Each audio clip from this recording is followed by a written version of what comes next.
She was pushed to the brink by relentless bullying until a shocking twist changed everything. The pressures of existence had become unbearable for these desperate souls, driving them to seek a final escape together. Elena, dressed in her distinctive crimson jacket, received an urgent alert and rushed to the scene. Upon arrival, she swiftly disconnected the hose from the vehicle's exhaust pipe and threw open the car doors, allowing the toxic fumes to dissipate. Without hesitation, she slid behind the wheel and took the occupants on an unexpected journey. The car accelerated down the highway, its fuel gauge rapidly approaching empty, yet somehow the engine continued to roar. The vehicle careened wildly as terror gripped the passengers within. Some began to regain clarity of thought, and standing at the precipice between life and death, they discovered an overwhelming desire to survive. Their pleas for Eleanor to stop only caused her to press harder on the accelerator. In a dramatic maneuver, she spun the vehicle 180 degrees, bringing it to a halt at the edge of a collapsed overpass. The passengers' screams echoed as their negative energy began to dissipate. Elena calmly exited and walked away. This was the work of Serafina, a supernatural messenger whose duty was to intervene in such desperate situations. She and her partner Marcus utilized a specialized application to monitor people's despair levels. The higher the reading, the greater the likelihood of self-destruction. Meanwhile, Captain Gabriel of the Soul Retrieval Department observed a wounded man with cold eyes. The injured individual suddenly became agitated and lunged forward with a blade. Gabriel effortlessly subdued the attacker, revealing that the man was already deceased. Simultaneously, David stood on a bridge, contemplating ending his existence. A homeless man appeared beside him with identical intentions, startling David from his dark thoughts. He fled, but returned at the last moment to prevent the stranger's fatal leap. Serafina's intervention came too late, as she kicked both men away from the edge. During David's heated argument with her, the homeless man seized the opportunity to jump. David attempted to save him, but tumbled over the barrier alongside the stranger. Upon awakening, David discovered he remained alive, but was horrified to find his hands had become translucent. Turning around, he saw his physical body lying motionless on a hospital bed. Through the window, Serafina stood observing him from the corridor. David's angry words fell on deaf ears as Serafina silenced him with a snap of her fingers. She then displayed her identification, revealing herself as an otherworldly messenger and team leader of the Crisis Management Division. Serafina explained that while David wasn't dead, he would remain unconscious for 3 years. To compensate for her professional oversight, she would transfer his consciousness into another form. She transported him to the Eternal Realm Corporation, the most prestigious organization in the supernatural world. They traversed a mystical cavern until reaching a door that opened to reveal a realm of brilliant illumination. She led him to meet the Supreme Ruler. A woman approached offering him a container of milk, which he accepted while inquiring about the ruler's form. The woman then transformed into the Supreme Ruler of the Eternal Realm, presenting David with 2 options: remain comatose for 3 years or work for 6 months before awakening. David's response surprised her, as he believed this was merely a dream and refused employment. The Supreme Ruler had no choice but to use mystical powers to unite his consciousness with his physical form. David witnessed his mother sitting in despair beside his motionless body while he remained paralyzed. Terrified by this revelation, David agreed to become a supernatural messenger. On his first day, David observed Serafina's extraordinary abilities. A delivery worker, while avoiding a pedestrian, crashed his vehicle, sending his motorcycle speeding toward a young woman. Serafina froze time with a finger snap, positioned herself before the girl, and redirected the motorcycle's path. The rescued girl possessed an alarmingly high self-destruction index, triggered by a graphic novel depicting school violence that awakened troubling memories. Serafina realized that saving this girl required resolving her traumatic past. Using a memory key, she unlocked the girl's recollections, transporting herself and David into a classroom where the girl frantically erased her name from the blackboard while tears streamed down her face. The emotional intensity caused reality to fracture, forcing them to flee to another memory fragment. They discovered the girl, Sarah, was a classmate of the artist Rebecca. During Rebecca's period of unhappiness, she overheard Sarah's cheerful conversation with her friend. Victoria, a school bully, dragged Sarah into an alley with her gang for a brutal beating, creating a twisted game. Victoria retrieved a pen from the ground and clicked it repeatedly. The following day, Sarah opened her locker to find it filled with garbage and cruel, vulgar messages. Subsequently, whenever Rebecca clicked her pen, Sarah was forced to smile through her tears, but the torment continued. They poured milk over Sarah's head, and when Jessica heard about the bullying, she brought Sarah to the upper floor. Jessica urged Sarah to report the abuse to their homeroom teacher, but fear paralyzed her. Victoria soon arrived, grabbing Jessica by the throat and threatening that she would become the next target if Sarah spoke out. Understanding the suffering intimately, Sarah knelt and apologized to Victoria while unconsciously laughing and gripping the pen. Satisfied with this display of submission, Victoria departed. Later, in a secluded alley, Victoria and another girl physically assaulted Sarah while David and Serafina remained trapped as observers in the memory space. Intervention would expose them to the memory's inhabitants and trap them permanently. Unable to restrain himself, David stepped forward to protect Sarah. As predicted, the memory shattered like broken glass, and the space began collapsing. Serafina grabbed David and they ran, desperately seeking an exit before complete destruction. They navigated through multiple fragmenting scenes until finding the train door that returned them to reality. Sarah had grown up to become a television producer, determined to live happily despite her past. However, one person's appearance pushed her toward crisis. She was interviewing Rebecca, who had become a comic artist, creating anti-bullying stories and publishing series about school violence. The bully had forgotten her cruelty, while the victim remembered every detail. After the interview, Sarah contacted her producer requesting the program's cancellation, revealing her history with Rebecca. The producer refused and berated her. Rebecca, having overheard everything, began insulting Sarah while repeatedly clicking her pen provocatively.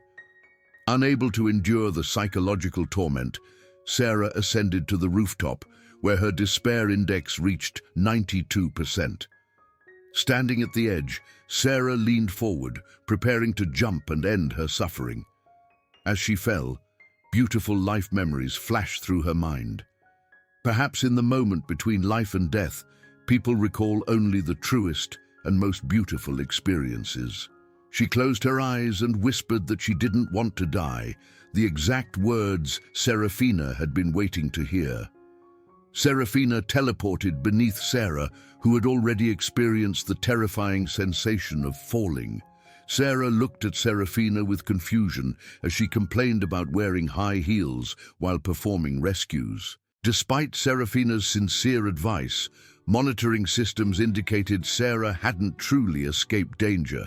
Fortunately, David located a movie star Sarah admired and successfully made her laugh, reducing her despair index by 20%. She returned to normal emotional levels, no longer causing concern. Serafina then confronted Rebecca, grabbing her hair and choking her with one hand, forcing her to experience Sarah's pain before throwing her to the ground. Rebecca was transported into the memory where Sarah had suffered, experiencing identical torment. She realized her past mistakes and begged for forgiveness, but punishment continued. The broadcasting station reported Rebecca's bullying history, subjecting her to public criticism. Serafina had violated regulations by arbitrarily stopping time and disrupting the balance between life and death. The supreme ruler punished her by prohibiting magical power usage for 1 month. Any violation would result in her powers harming her instead. David was shocked and speechless, rushing to buy Serafina a drink at a cafe. A group of hackers had infiltrated the supernatural world's network system, forcing Eternal Realm staff to rely on the crisis team's employee application, showing only phone numbers and addresses. Serafina had no choice but to bring two others disguised as interns to apply for jobs at the address indicated. The interviewer was a middle-aged man, the team leader of Phoenix Company. He scrutinized Serafina inappropriately, asking about her height and weight, while claiming the company had appearance standards for employees. Despite her disgust, Serafina endured this treatment to locate the person in crisis. Through observation, they identified 4 potential candidates: Helena, Robert, Miranda, and Lisa. Helena was a working mother who often arrived late due to childcare responsibilities. Meanwhile, David monitored Robert while he purchased coffee, overhearing people gossiping about his appearance. The unpleasant comments made everyone uncomfortable, as David noticed Robert's despair index rising continuously. During a meal, the team leader grabbed food from Robert's plate with unwashed hands, licking his fingers while calling Robert too overweight to eat so much. The team leader mocked Robert, claiming no one would be attracted to someone so heavy. Robert remained silent. After Marcus spoke with Helena, he felt that despite her current difficulties, she had personal goals inconsistent with someone planning self-harm. Serafina spent time with Lisa's daughter, finding her to be a mother filled with positive energy who loved her daughter and was enthusiastic about work. Only Robert faced constant body shaming regardless of location. David felt Robert might be the one planning self-harm, so Serafina's team focused their attention on him. However, during a meal, Serafina observed reactions and began feeling the intended person wasn't Robert, but Miranda. Although Miranda mentioned it had been long since she last ate beef and the meat looked delicious, she cut it into tiny pieces. After eating minimally, she went to the restroom to vomit everything out. Serafina couldn't understand why Miranda treated herself this way. At the cafe, Miranda was gossiped about by surrounding people, harsh words making her furious. Marcus saw her index continuously rising in the application. During the company group meal, the team leader encouraged Miranda to eat, saying a girl as thin as her looked lifeless. He then commented that Robert was already too heavy and should eat less, before leering at Serafina and creepily stating that a figure like hers was perfect. David couldn't restrain himself and stuffed food into the team leader's mouth. Co-workers stared at Miranda, telling her she had gotten thinner lately and should eat more. Hearing these words, she began hallucinating, feeling like her co-workers were mocking her. She ran from the restaurant while Serafina and the others chased her, but couldn't find any trace. The Eternal Realm network system returned to normal, but Miranda had nearly reached her limit. She ran home and turned on the gas valve, breaking down completely and wanting to end everything. David arrived at her home, opened her room door, and quickly shut off the gas valve before carrying the collapsed Miranda to the hospital. Serafina felt David should have an opportunity to demonstrate his ability to save someone in his own way. David asked Miranda, lying in the hospital bed, why she wanted to die, but she didn't know why she wanted to end her existence. He couldn't understand why she wanted to be so thin that she forced herself to vomit. Miranda revealed a secret she had always tried to hide. She used to be very overweight and was mocked by classmates who called her names. She became the target of ridicule among peers, with those humiliating words constantly echoing in her ears. The harsh words from school days could affect a person for life, gradually leading her to despair. Because she was so heavy, even ending her own life wasn't easy. From that point, she became determined to vomit out food to become thinner. Now she had indeed become thinner, but she still couldn't escape others' gossip. Women envied her slim body, while men criticized her for being nothing but skin and bones. Miranda wanted to gain weight, but every time she remembered her past self, she couldn't tolerate it and ended up vomiting all the food again. These issues left her not knowing how to face life.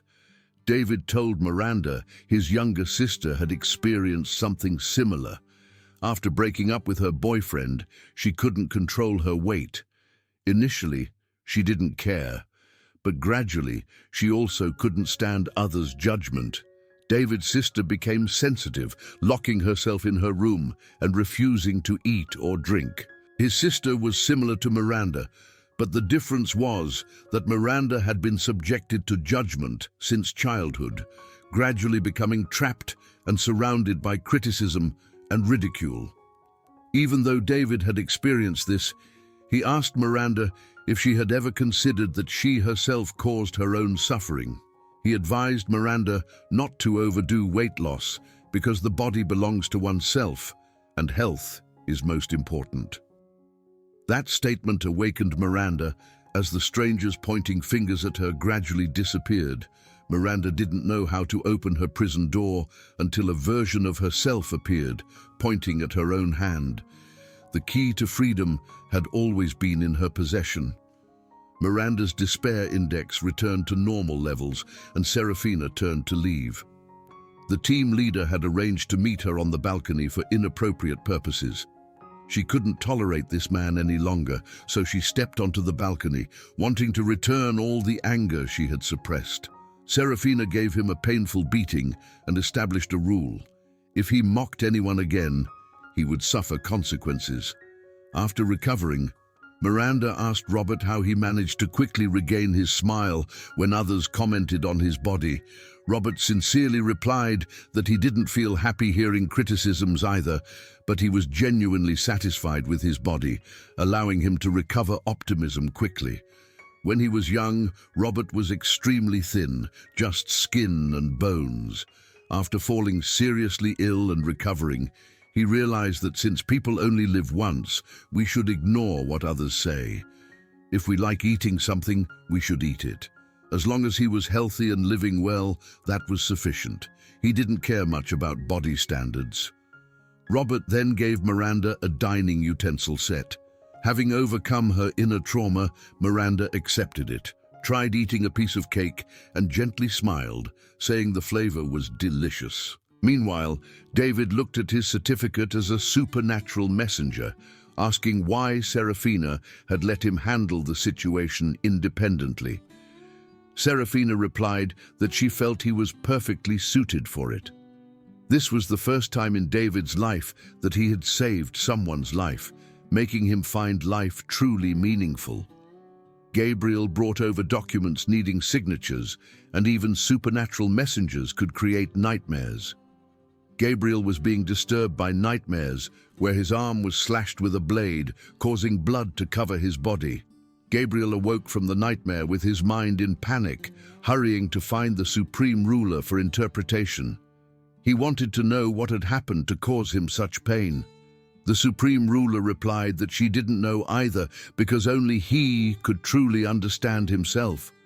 Gabriel wanted to know what had happened in his past life. He entered the records room to look up his name, but staff told him Gabriel's past life had been locked and only the Supreme Ruler had authority to open it. Gabriel curiously asked if there was anyone else whose past life was also locked. The staff said there was one other person. Gabriel wondered what relationship he had with Serafina in a past life. A newcomer greeted him named Isabella, a cheerful and open-minded girl whose past life had been extremely tragic. The Supreme Ruler introduced Isabella to Serafina, saying she would work with the crisis team to complete a rescue mission and special escort assignment. The person the crisis team needed to save was Beatrice, and the person Isabella had to escort was Margaret. Before Margaret passed away, she wished to see Beatrice one last time. Beatrice had lived a fulfilling life despite being born during wartime. When Serafina saw the elderly lady, she was cleaning a statue of a young woman on the street.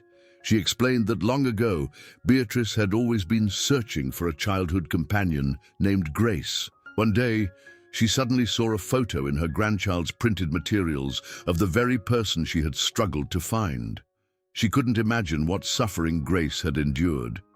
Every time Beatrice saw that statue, she imagined it as Grace, feeling very guilty toward her friend. She asked Serafina whether that person was still alive. Serafina told her Grace had already passed away long ago.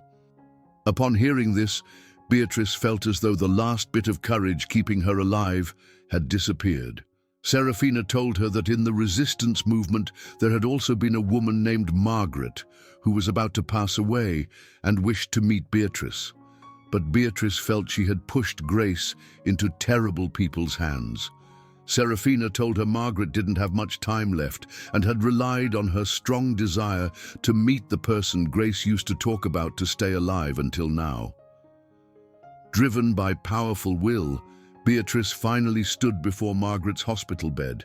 When she saw the mark on Margaret's arm, she felt heartbroken. Beatrice deeply regretted committing an unforgivable sin. In the past, Beatrice and Grace had been as close as sisters, growing up together. One day, Grace's father fell seriously ill. Her family was poor and couldn't afford treatment. The sudden misfortune made her struggling family even more desperate. Beatrice read a news article saying the military factory was recruiting workers. She heard from a teacher that conditions there were very good. Although Grace would have to work for several years, she would receive a large amount of money afterward. That made Grace decide to go work at the factory. Before she left, Beatrice gave her a scarf and told her to take good care of herself. Neither knew that would be the last time they ever saw each other. In her youth, Grace experienced a living hell filled with humiliation and cruelty. When the war entered its final stage, Grace received an order from national forces and sacrificed herself so others could escape. When Margaret escaped and returned to her hometown, she found that the home she had always longed for no longer existed. Her parents had died from illness brought on by her disappearance. Additionally, the villagers treated her coldly. The insults they hurled at her were like thousands of blades piercing her heart. David and Grace were standing outside the hospital room. Serafina decided to let her and Margaret meet so the old woman would no longer feel guilty and could continue living well. When Beatrice saw Grace, she truly couldn't believe she could still see a friend who had already died. Grace said that because she had seen Gabriel rescue them from enemy forces, she also wanted to become a supernatural messenger. Grace hadn't been able to live alongside her comrades, so after death, she wanted to send them off on their final journey. Beatrice burst into tears and embraced Grace. The longing and guilt that had built up over so many years made her apologize repeatedly, but Grace didn't blame her because she hadn't done anything wrong. Grace said that seeing Beatrice living happily made her feel at ease. Margaret had lived a lonely life, and now, at its end, she finally smiled because she was going to a place filled with warm spring sunlight. Returning home together with her friends, they played joyful games together and everyone wore bright, happy smiles. Supernatural messengers only had one day off per year, and that was the anniversary of their own death. After finishing work, Serafina drank alone at a bar because tomorrow was her day off.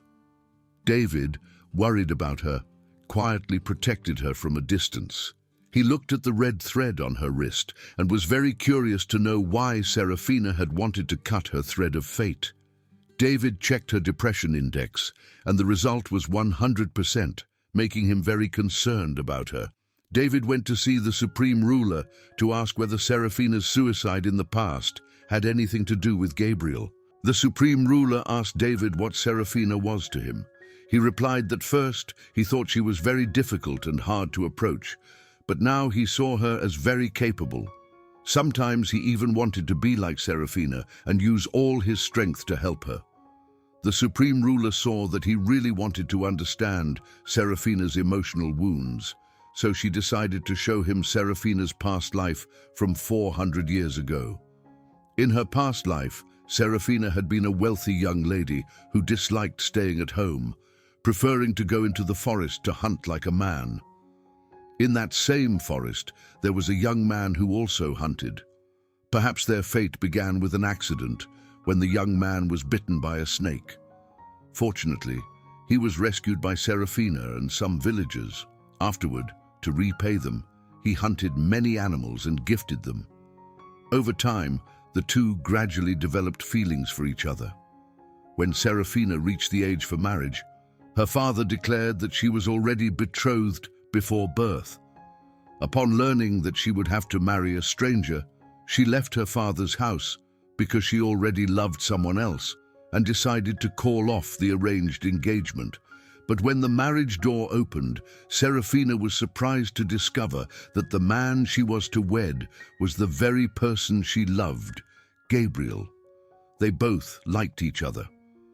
After Gabriel passed the military examination, they married. As a married couple, they strolled the streets while Gabriel, doting on his wife, personally selected jewelry for her. The borderlands sent news that enemy forces were attacking their country, and Gabriel hurried to the front line. After he left, enemies ambushed the village. Serafina fought bravely but was captured. Upon returning, Gabriel discovered she had been taken north. Meanwhile, Serafina cleverly poisoned the guards and led a desperate escape. However, when she finally reached her homeland, she was cast out.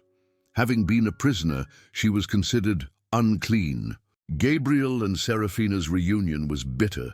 Society despised her, and even Gabriel's mother believed she had dishonored the family. The pain culminated when townspeople stoned her. Her friend Clara died protecting her. Seeing Gabriel become a murderer to avenge her, Serafina felt like a curse. To protect his future, she took her own life. Centuries later, Serafina served as a supernatural messenger, helping those who had lost hope. Gabriel, scarred by grief, also worked in the eternal realm. Fate reunited them when the reincarnation of Clara, now a celebrity named Luna, was targeted by a smear campaign that pushed her to the brink of suicide. When Luna ran into traffic, Serafina froze time to save her. Gabriel appeared not to stop her, but because the scene forced him to confront his repressed memories. He finally understood that his own violent revenge was what had truly driven Serafina to despair. With this painful clarity, Gabriel joined Serafina.